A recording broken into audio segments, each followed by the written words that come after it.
Hello, and welcome to this first conversation as part of the Ultradilute Podcast. My name is Roddy Schrock. I am a homeopath, founder of Ultradilute Homeopathy, and have worked as an arts director for an acclaimed organization in New York for the last 10 years. I'm now working to help others find a path to renewed creativity and health. And this podcast is a component of that journey. So I appreciate you being here. Today, I'm going to be speaking to a colleague I've known for years, Shaun Leonardo. He's an artist and arts director in New York City. So he has seen the equation from both sides and brings an immense amount of insight and a wealth of knowledge to the world of creative activity. And particularly his work is interested in the experience of how the body holds trauma. And he's worked for over a decade with incarcerated individuals and trauma survivors. And it led him to a radical premise. Certain experiences cannot be processed through language alone, something that I certainly find to be true. And so for those who are drawn to natural healing, Leonardo's approach reveals timeless principles, creating safe containers for transformation, honoring individual rhythms, and trusting the body's innate wisdom, all things that align very much with my current work. And so thanks for being here. Thanks for joining me on this journey. And without further ado, here is my conversation with Shaun Leonardo. Shaun, thank you for being on the podcast today. It's great to see you. And for those of you who don't know Shaun Leonardo's work, Shaun is a Brooklyn-based artist from Queens. He received his MFA from the San Francisco Art Institute and is recipient of support from Creative Capital, Guggenheim, Social Practice, Art for Justice, and A Blade of Grass. His work has been featured at the Guggenheim Museum, the Highline New Museum, and Four Freedoms Park Conservancy, and profiled in the New York Times and CNN. Leonardo's multidisciplinary work negotiates societal expectations of manhood, most often definitions surrounding Black and brown masculinities, along with its notions of achievement, collective identity, and experience of failure.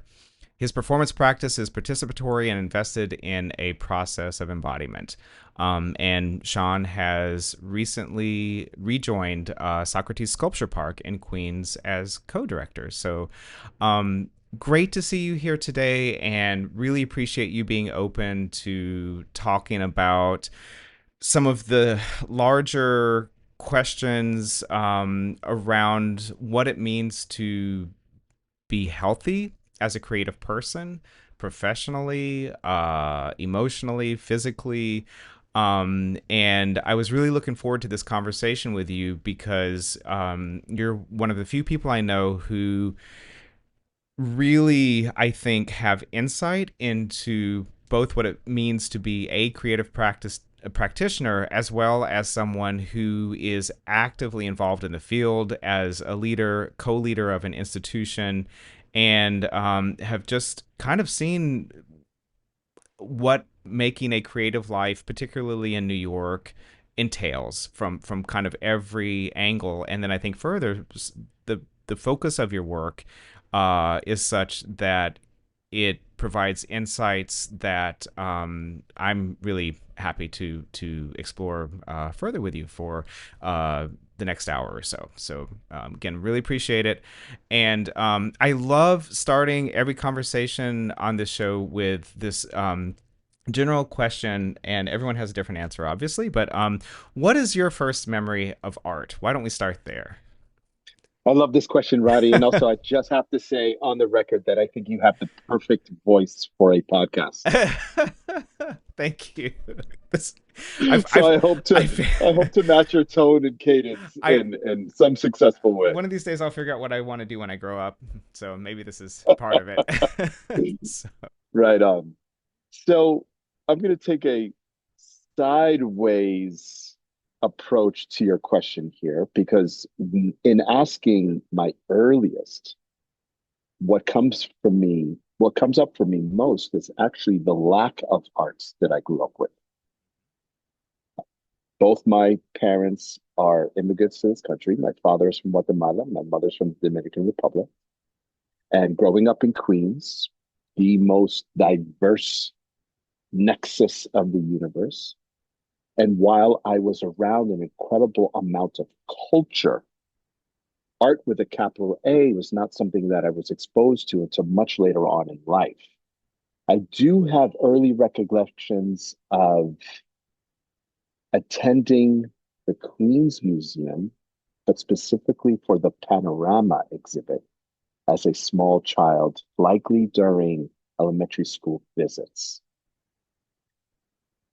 So the earliest memory I have of experiencing art is likely my visits during high school to the Met. I was shipped out from Queens every day to attend an all boys Jesuit high school, very prestigious school in the Upper East Side. And so, therefore, daily was subject to an incredible culture shock. And for the first time, having grown up in Queens, experienced what it meant to be othered and to feel different. Ironically, that did not transfer onto my experience of viewing the Renaissance works located at the Met. And I found those glorified works of art stunning and incredibly beautiful, but in no way, surprisingly, did I find them alienating. I actually saw myself in those masterful works. However, I bring that up in connection to a much later experience of art, likely during my college years, when the first time I encountered a Kerry James Marshall. And I think this provides the proper segue into the context of this conversation. In sitting in front of one of his larger scale works, and of course, unfortunately, I'm going to forget the name, and seeing how he rendered sort of deepness of that black flesh and the coloration and variation that he was able to place within paint to express the figure. I was so deeply moved that I started crying in front of a painting for the first time. That is that I love that story. And just for a bit of context for people who don't know, the panorama at the Queen's Museum is essentially a replica from maybe the early 80s of essentially the New York City skyline, major architectural buildings that are located throughout the boroughs, but it's at a scale that you actually, walk around. Um, and I guess kind of going back to the experience where you had that reaction to the art. Could you talk a little bit about? I mean, like crying is a physical reaction. Like it's an emotional and it's a very physical reaction. Could you talk a little bit about what it was that you experienced when you saw that? Like what was the feeling that you had at that moment? It sounds almost cliche to use the terminology at this point in 2025, but it was a process of feeling seen. And my experience of art, though late in my life, became quite dominant in terms of how I started to navigate the world and even started to identify as an artist myself at a very young age, since high school, really. But my experience of work was primarily through the viewing of white figures, white figuration. And as I said, I didn't separate myself in the experience of those works, but I also just didn't know.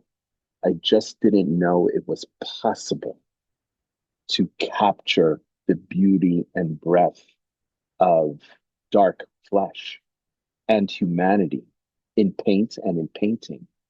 And in doing so, two things happened. For the first time, I was realizing that my own self and people that look like me could be the subject of a painting without compromise. And secondly, what opened up for me as a practitioner is the knowledge that I could attempt to also capture individuals, community members, family members that looked like me and shared in my experience of the world. So if I'm hearing you, it sounds like your that experience was as much a point of self-realization in almost like meta kind of understanding of who you are and sort of where you fit into the world or could fit into the world, and but also triggered your artistic career. That's right. Yeah. And I mean, that's I'm just this is the question I always this is the question I'm really trying to get to. So, given that background, given that you moved into art, as an artist, following some of those experiences, um, how do you define health as an artist? Well, it's evolved over time. And for a moment, I will just attempt to create an association between my experience of the Kerry James Marshall painting and this question. I'm still a full believer in the impact the experience of art can have on one's not only perception of self and therefore sense of self, but quite literally the impact it might have on the sensations one is having in the moment. Mm-hmm. Mm-hmm. Right. And I think that's often, overstated or overlooked, or maybe it's taken for granted. But the way I often describe it is that this space in between yourself as the viewer and the painting becomes so magnetized, so charged, that your experience of your own body and psyche in the moment is shifting. Yeah. And you're being brought into another space. And the way that a perceptual space that is, and the way that that has an immediate impact on your nervous system is felt and incredibly important to in relation to how we think about art's place in the world, right? Mm-hmm. So it's not only the way that it recharges our imagination, the way that it might complicate and or give nuance to how we see certain subject matter and or our experience of the world. What I'm meaning is that that space in between yourself and this work of art is also changing you in Mm-hmm. a physiognomic sense. Right. And that is often what I try to locate in my own practice, Yeah. the possibility of that exchange with the viewer, whether it's through painting, drawing, or my performance practice. Right. Well, that's one of the reasons I wanted to just jump right to that question is because I was hoping that you would start speaking to some of those almost like somatic That's elements right. of art, and that's something that I actually wish I heard more people talk about, because I do think I have experienced that, and I think probably anyone who cares about art has experienced some version of what you're describing based on the situation, and that's approaching art as someone who's engaging it from the outside. What are some things that you do as an artist to create those moments for someone to find that experience that you're talking about, almost that the nervous system itself becoming charged or shifted or changed, and that's yeah, I would love to just hear more about kind of how Sure. you approach that as a creative person. Particularly as it is embedded in my performance practice, I usually use the terminology of physical embodiment and or the philosophies of somatic practice to talk about the aims of my work. And that is, especially in the work that has been invested in the criminal legal system and therefore has moved into areas in which we are examining experiences of trauma. What I'm looking to both validate and shift are the ways in which those experiences, particularly those charged experiences, are housed within our bodies. Right. And so, just to move back into the terminology for a moment, in the philosophy of the soma, of the somatic, what we are increasingly becoming to understand is the sort of parameters around the fight, flight, freeze, and now a sort of newer term that has joined those three, fawn, reactions to an external um, an external charge or what's the word I'm looking for? Sensory experience. Mm-hmm. And that the way we react to those events or moments is literally, when I say housed in our body, it is flowing through our nervous system. Mm-hmm. And much of the ways that it's doing so becomes unconscious to us in a sort of intelligible way. Yeah. And therefore, the notion is that to really attend to the nervous system, one cannot rationalize what the event is or how it occurred to a person. Right. Instead, it needs to be located and attended to in the body. And so, therefore, in the nature of my work, which is, as I've described, is invested in this experience of physical embodiment, quite literally, what I do is strip down an entire story that we are telling ourselves or experience as we might articulate it, and instead dial it down and distill it down into a minimal frozen gesture, a simple pose that might articulate the emotional core of that story. Mm-hmm. And it's in that stripped down gesture that quite often what we see is a more pure sense and sensation of what that experience felt like.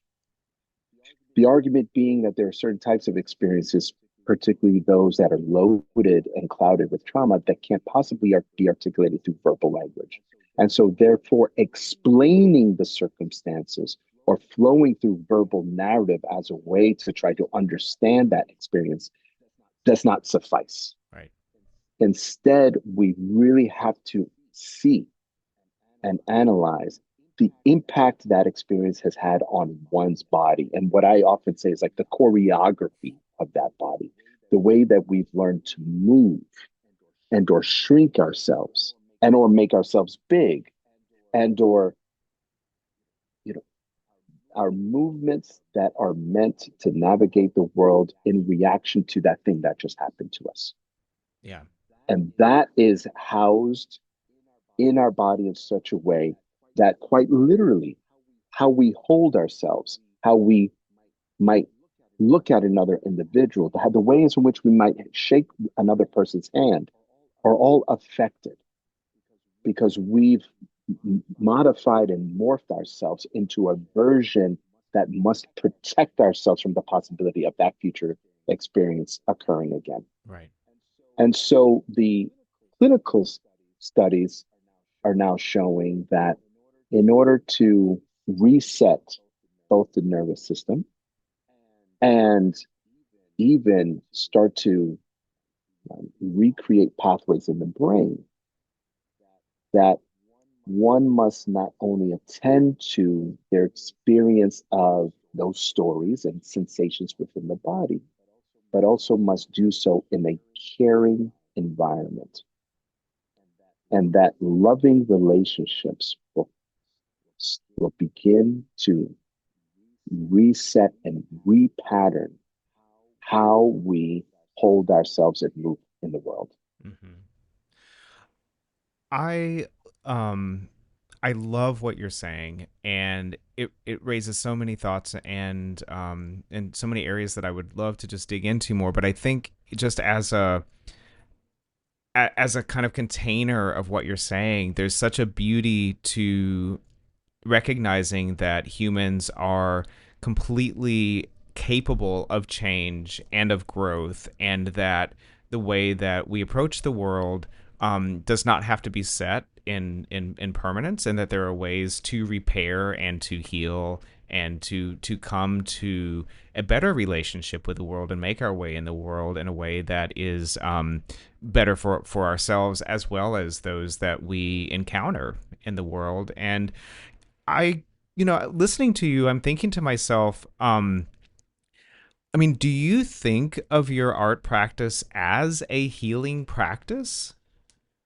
It's interesting. I tend to steer away from the frame, Yeah.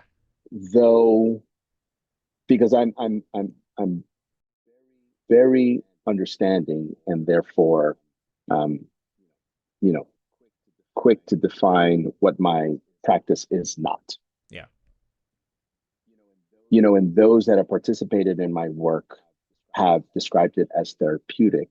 But again, I think it's important to delineate what is therapeutic versus what is therapy. Mm-hmm. Mm-hmm. And in my practice, I really the objective in the work, particularly in the collective work that utilizes this somatic methodology, is to create a collective experience in which each individual feels less alone. And while that is therapeutic, in the scope of my work, I'm not attempting to Right. divulge and or therefore reconfigure or on an individual level how one might hold on to and then change themselves. Yeah. Yeah. Though, again, I'm providing sort of contradictory notes here, Robbie. I have seen change in people and in collectives as they continue to work on themselves and with one another as inspired by this work. My feeling around defining anything as healing and or a healing practice is that there are a number of ways to sort of understand healing in one's work. I mean, there's healing that takes place when you have a meal with your family. I mean, there's healing that takes place when you set aside time to simply just look at nature and do nothing else. Yeah. When you turn your phone off, there's healing that takes place. Yeah. Healing for me is always present tense and Right. never complete. Right. And so, as it pertains to my work, I love to believe and therefore work to create a moment in which there's a crack in an individual in how they see possibility for themselves. Mm-hmm. And that and the struggle that one might go through in pursuing that space and that openness, Mm-hmm. that I do believe is healing. Right. Yeah, that makes so much sense. And I appreciate the distinction that you're drawing there. And I completely get it. And, I'm just thinking also, as a practitioner, as someone who has navigated art practice on both coasts, and has seen a lot of different approaches to maintaining one's life as an artist. Like, how do you find healing for yourself in your practice? Like, and what are ways in which you've been able to maintain a place where you can actually create art like this? Yeah, Because I'm sure it asks a lot of you. I really appreciate the question, and I've never been able to come up with a full answer, even for myself. I'm often asked this question because of the communities in which my work has entered. And just to be clear for the invisible audience, yes, much of my work over the last 9 years has been embedded in carceral systems, specifically the court system. But I've also worked with different levels and spaces of trauma, both those that have experienced trauma and in that have enacted trauma. So, military officers, police officers, those who have been or in gangs. I've also worked with undocumented individuals, folks that are struggling economically, folks that have had that have parents within incarcerated parents and or siblings that have been impacted um, by imprisonment and incarceration. So various ways in which folks are oppressed and are oppressing. Yeah. Now, the question, therefore, that is often related to this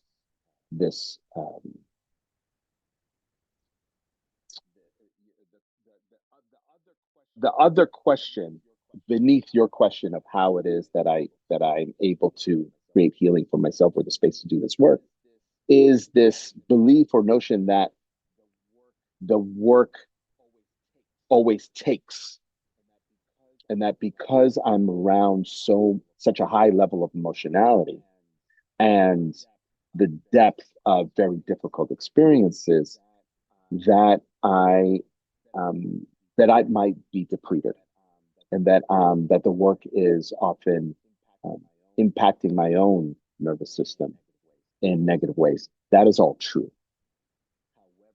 However, what's equally true is that every community member and every participant that I've been able to have an exchange with, has been so giving and generous with me as well. Right. So there's also in the work a replenishment. Right. There's also in the work this possibility of feeling light and feeling new and feeling inspired. And that's the duality of this work. And going back to the question of healing, I feel that to heal, one must go through an experience Right. as opposed to brush it aside. And that is a controversial thing to say Right. in this cultural context, and especially in the art world, because we've learned, particularly since the pandemic, to try to, or been conditioned to try to assuage one another and run away from difficult experiences. And I think collectively we're losing something when art only placates, when art is set aside, or I should say, is crafted to be a platform solely for enjoyment. And so, just to backtrack and retrace, my own little monologue. What I do is I give these moments of the work space Mm-hmm. before, during, and after. I try to give it the necessary room, both internally and externally. And by that, I quite literally mean it requires time to metabolize, it requires space to understand what is occurring in and around me, and it requires pause.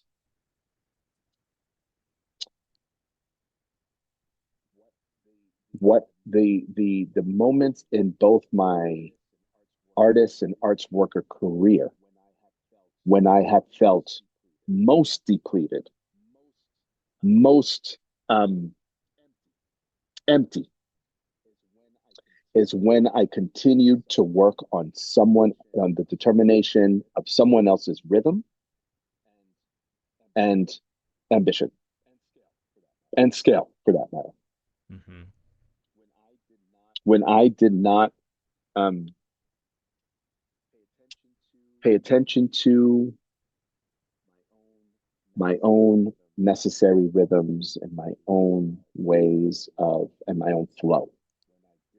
When I disregarded those needs is when I have felt um, worse in my artistic career. Right. Um, when you speak of ensuring in your work that there's space to metabolize, that there's space for a pause, that there's space to understand what is happening around you, um, I can't help but think about that in the context of some of the things that you're saying about what we call the art world. And one of the things that I have found challenging was in a leadership position in an arts organization, the opportunities to achieve anything close to those three Yeah, elements that you just described were sometimes that's lacking. right. Um, and it's, but I kind of thinking about that from, a slightly um, different aspect. I mean, how, I also hear you say that we need to look at the bad feelings that we might have inside as well, and to process those and to give ourselves the time and space and opportunity to metabolize. Um,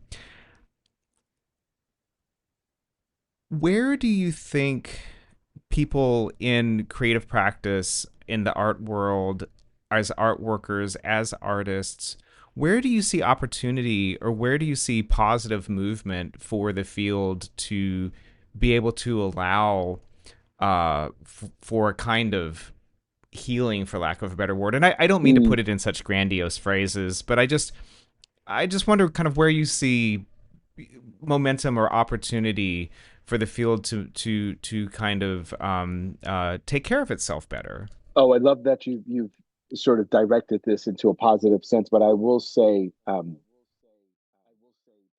that I think we've lost a lot of the information that we gained during the pause that was forced upon us during the pandemic.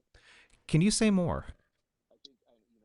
I think, and I can only speak from my own experience and the experience of my relationships with other artists and in the art world during that time. But I think it was specifically during that period of time in which we were forced to pause and therefore examine what we were committed to in our life cycles and in our rhythms, our day-to-day rhythms, that we understood how much of a rat race we were all on. Right. And not for the benefit of really anyone or anything. Right. Just to name it explicitly, we continue to lie to ourselves that arts institutions don't perform a capitalist endeavor. Right. And because arts institutions have, at the end of the day, the ultimate agenda of making money, they are by nature extractive. Yeah. And so to conduct oneself against the extraction of a capitalist engine is is really the alternative. It's really the exception. Yeah. The pandemic gave us the pause to see that. Yeah. And for many of us, we understood how unconsciously we were subjecting ourselves to these patterns that only took, only took away, right? That were not reciprocal in their exchange. And so where I see possibility are still in those smaller grassroots organizations that are experimenting with different ways of being. Mm-hmm. So and I can't put a finer point to this. Mm-hmm. It's not solely different ways of conducting work. It's Mm-hmm. different ways of existing with one another Mm-hmm. within spaces, otherwise known as organizations, for which a collective of individuals have decided to work on a like minded mission. That's Right. all ultimately any organization of any scale is. As it grows, it becomes more mechanical, more structured in a way that humanity is erased. But at any level, an organization is simply a group of individuals that have decided to work on a thing that they all believe in. Mm-hmm. We call that mission. And we forget always in this work that the mission is driven by human beings. What I'm hearing you say is there's there's a what and there's a how, and we really have to look at the how we conduct ourselves, the how we interact, and I think there's so much truth to what you're saying, and I um I, my my mind is reeling with thoughts, having recently sort of stepped out of kind of Sure. sort of in a position directly in an institution. Um, I so that is that's institutional health, which is also arts worker and artist health in so many ways. It's all combined, it's all interactive. All of us are constantly um, engaging and learning and influencing each other in this whole ecosystem. And I mean, are there specific things? Well, let me back up a little bit. One thing that I've one thing that I've noticed over the years is that I have worked with so many artists, to just be very specific about it, have had just very significant health problems, Mm, and often in sort of unexpected or unforeseen ways, they would really come to the fore, and sometimes major, sometimes minor. But I've just come to believe that there is something about this world that we are functioning in, and to exactly what you're pointing at, the act of building something from imagination, putting it into a hyper capitalist system, working with organizations that sort of claim to not be working in a capitalist manner, but in many ways are kind of replicating the worst of capitalism. There, I feel that there are unique kinds of stress, anxiety, pressure, self-evaluation, um, uh, uh, extraordinary emotional and mental sort of gymnastics that have to be sort of sure. conducted, and I think it can be very damaging, to just be That's right. very blunt about it. And you know, are there specific things that you feel that can be done or should be done? Are there steps that could even be taken more quickly that would just start to help at least address some of these challenges, to put it mildly, that I think exist in this larger system? And I agree with you that there was an opportunity to address and think about and build from some of past bad habits during COVID, especially, that just weren't taken. Yes, I have a number of different thoughts that I'd love to share. But first, I would be remiss to not mention that from my own personal experience, and therefore by extension within my personal relationships, that those individuals that have suffered in their health because of their creative output and identities are Black and Brown people, Right. because what underlies many of those negative experiences within the institutional realm is racism. Yeah. And so, with that being said, I need to answer that question both as an artist and as an arts administrator and director. As an artist, what has become incredibly important to the preservation of my own health and well being as it relates to my creative output and ongoing practice is learning how to say no to when the tip when an experience or relationship or arrangement, let's call it, tips toward the extractive in such a way, and again, by nature, these arrangements are extractive because they're meant to sell tickets, let's say. But when it tips in such a way that much of the relational work becomes too laborious, I have to understand when to say no. Mm-hmm. Alongside that, I've really tried to hone in on the parameters of my work as it is housed within the quote unquote institution. So, what language cannot be used to describe my work? What types of um, what requirements are needed to bring in the community members that I wish to experience my work? What are the ways in which interpretive material can and cannot be introduced in translation of the work? Um, it requires an incredible amount of study and understanding of one's own practice, which I benefit from having been an arts worker for so long. So I understand those translations. I Right. understand those ways in which the art and artists, the arts institution and artists meet and how to negotiate those things. So I've been fortunate in being able to wear both hats in some experiences, in some settings. Um, but yeah, understanding the boundaries and understanding when to say no, which so many artists, even mid-career artists that, including myself, that I know and love, we are terrified of saying no, Right. particularly as Right. artists of color, because we believe that it will all just be erased tomorrow, Right.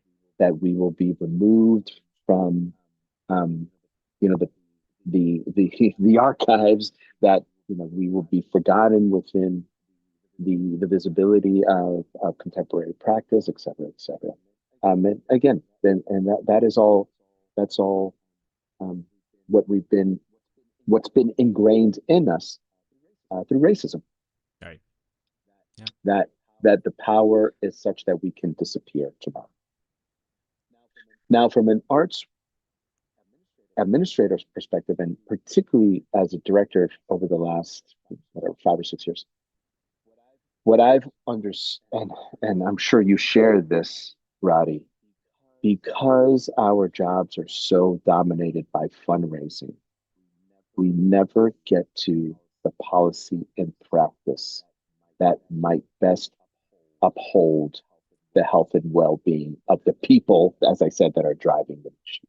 Mm-hmm. So I've really tried as best as possible to create, and I keep using, you'll see, I use the same terminology over and over, to create rhythms and structures that will force me to think about policy and practice throughout Mm-hmm. the year. Mm-hmm. And a few different examples of policy and practice that I've really come to appreciate are, and I'll try to not be too specific, um, but what are ways in which pause can actually be structured in the week work in the work week, excuse me, for employees? What are the ways in which professional development can also be framed as rest, Yeah. or any type of development that recharges and re-inspires a person in Yeah. their work? Yeah.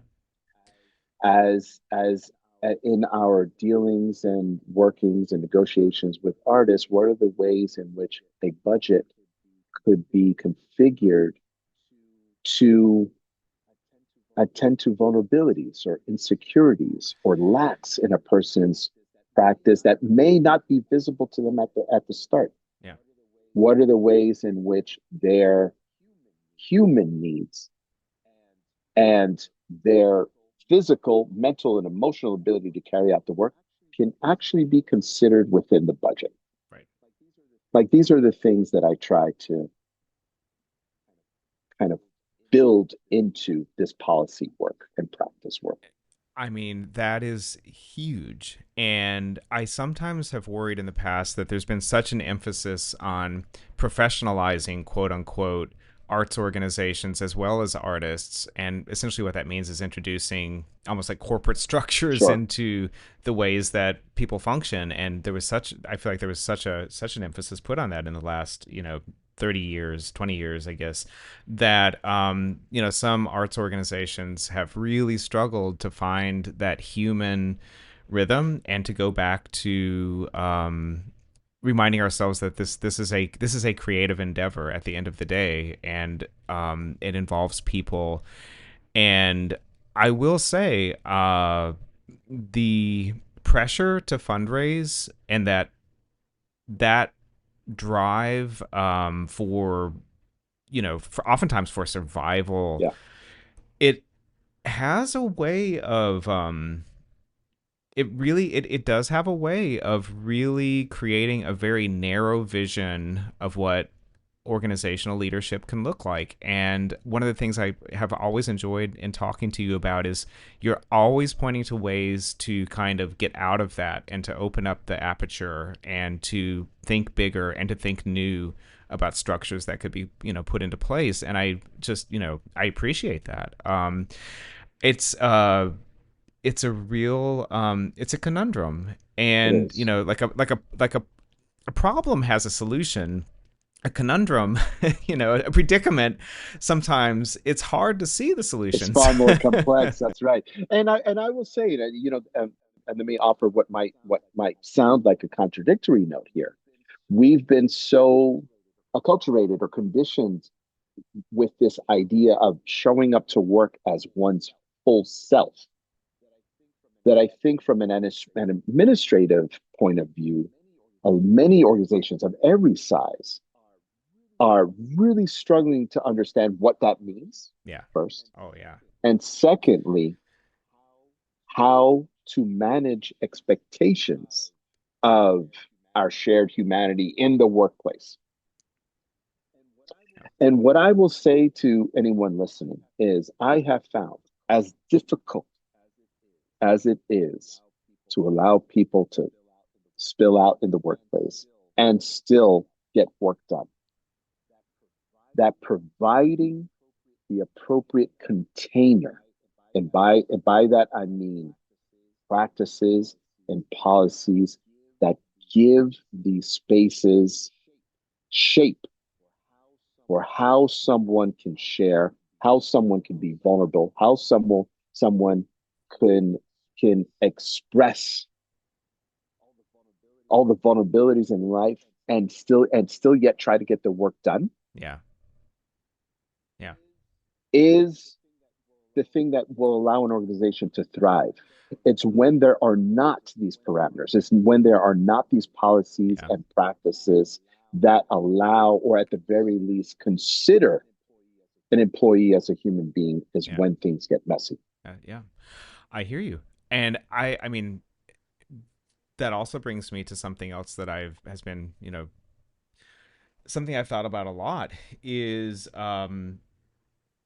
transitions of leaders of organizations and how boards manage those moments Mm, as well. mm, Um, this is, in my opinion, an area that the whole field would benefit from support. And by support, I mean funding, other kinds of resources, and et cetera. Is that someone in your position is doing so much to create exactly the kinds of support and containers that you're describing. I feel like sometimes, because of the nature of just how organizations are structured, boards don't have the same learnings even or resources that's or right. time to be able to kind of take that to the larger framework of That's right. leadership and so forth. And that's an area that I would really love to see addressed, and I feel like there's potential for a lot of growth to happen there, so that there can be learning at the board level and that the board can help create those structures for itself and for the organization as a whole, especially in times of change. I fully agree. And I think it's important to note and be real with ourselves right now that as this conversation is taking place, so many of the cherished organizations that we know and love are in survival mode. That's right. Yeah, that is important to call out. And unfortunately, when we're in this such a high level of uncertainty and um, strategizing for one's to secure one's existence, meaning an organization's existence, the thing that is so often forsaken and quickly forgotten are those relational practices and the policies that will Hmm. uphold and build an organizational health and its people's well-being. And my argument is this: when shit is hitting the fan, when things feel at its depths, is precisely when you should invest most in policies and practices that see people for what they're contributing, Mm-hmm. not the opposite. Mm-hmm. And Mm-hmm. that very much includes the board. When things are at the risk of being sacrificed, that is when the board should move even more closely to the people and work holding what remains of the organization. Yeah, I could not agree with you more, and I think that that is yeah, there's learning and growth to be done in that arena, and but I again appreciate knowing that you are in many ways, I think, setting a standard for that kind of approach from the work that you're doing, and on so many levels.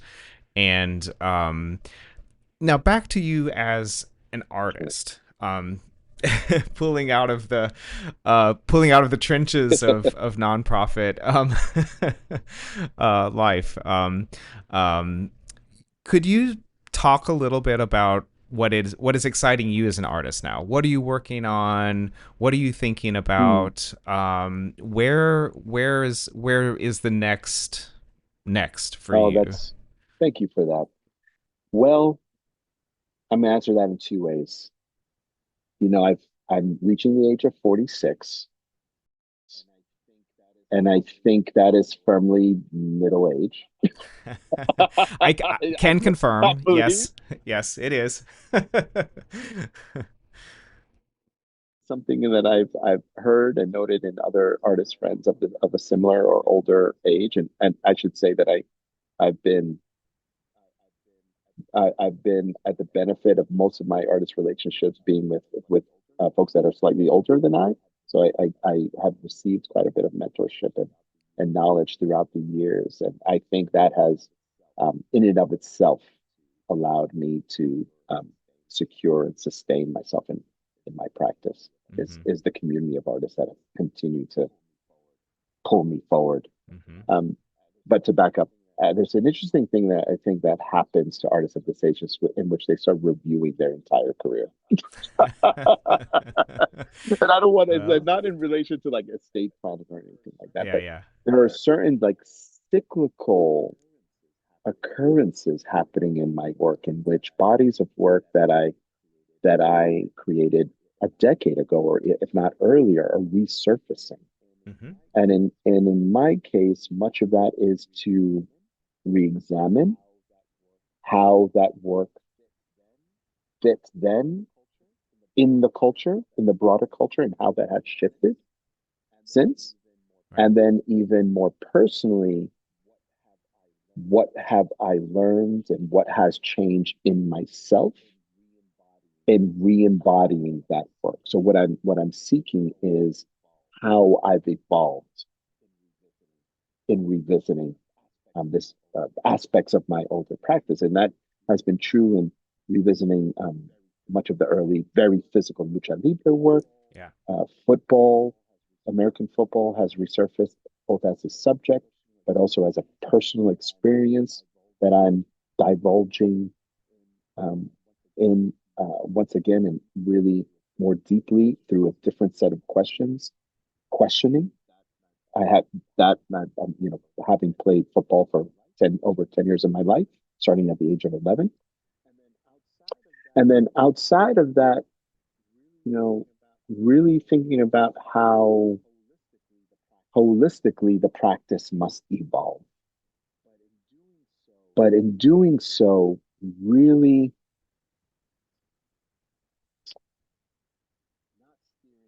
not steering away for the most difficult things.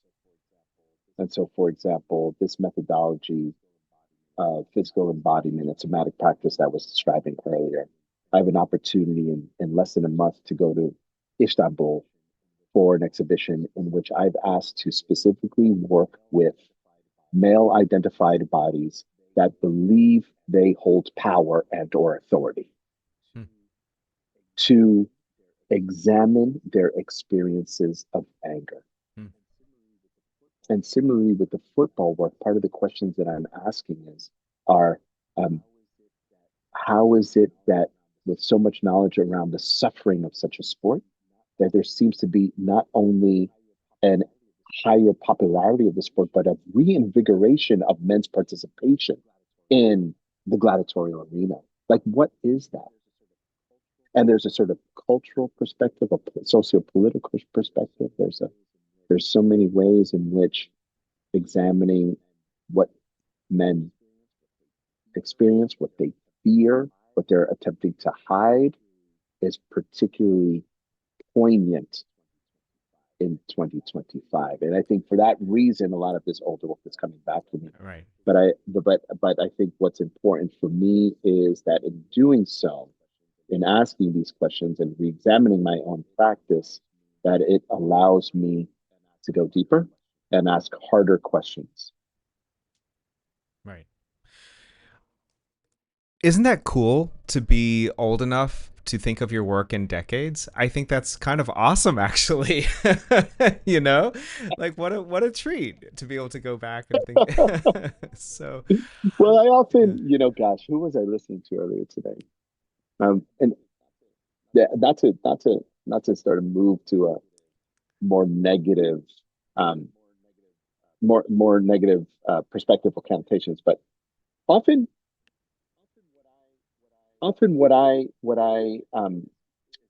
find is surprisingly helpful, both in my artistic practice and organizational practice, is this review of, let's say, the decades, but through the lens of how I failed. Yeah. Okay. Right. Uh-huh. Yeah. And much of the sort of substance of my work has been about failure. Yeah.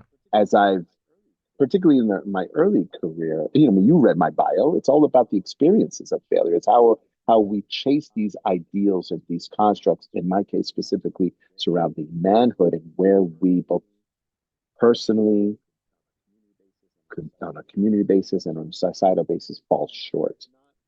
And so mm, it's not alien to my practice to hold failure as a subject in Mm-hmm. my work. But Mm-hmm. what I mean is in this revision or review of how my work fits in today's context and therefore how I have changed in the work, I think it is important to see and feel for Mm-hmm. myself. It's like, well, where did my work not work? Mm-hmm.